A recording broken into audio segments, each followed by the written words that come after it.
ताबरसिंह नाଳରେ ଅନୁକମ୍ପା आवासिक विद्यालयर चतुर्थ श्रेणी छात्रों मृत्यु। गजपति जिला सेरंग थाना अंतर्गत ताबरसिंह नाଳରେ ଅନୁକମ୍ପା आवासिक विद्यालयर चतुर्थ श्रेणी छात्र ऋतुराज गमांग मृत्यु होता जमापड़ी। मृत्यु छात्र जड़े गरीब परिवार भुवनी पंचायत अंतर्गत कुलपट ग्रामर।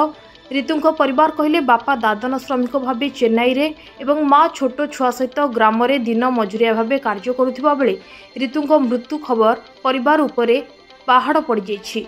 सूचना अनुसार गतकाली मध्याह्न भोजन पर छात्र निखोज थिबा कहिसंती प्रधान शिक्षयित्री सस्मिता पात्र। किंतु आज निकटस्थ तबारसिंह नाଳରେ मृत शरीर उद्धार करिछि पुलिस। तेबे नाଳରେ कम पानी थिबा बेले केमिति छात्रर मृत्यु होइछि बोली कहिसंती ग्रामवासी। तेबे गतकाली ठेरु निखोज छात्र संपर्क में परिवार लोकंकु अवगत करथिले शिक्षयित्री एवं विद्यालय छात्र बाहर को जिबा विद्यालय कर्तृपक्षक अवहेला जोगु आज एपरि अघटन घटिछि बोली आलोचना हेउछि। एने सेरंग थाना 4/2025 रे एक अपमृत्यु मामला रुजु करा जाय तदंत आरंभ करा जायथिबा बेले आज अपराह्न 5टा बेले सूचना प्रदान होइछि।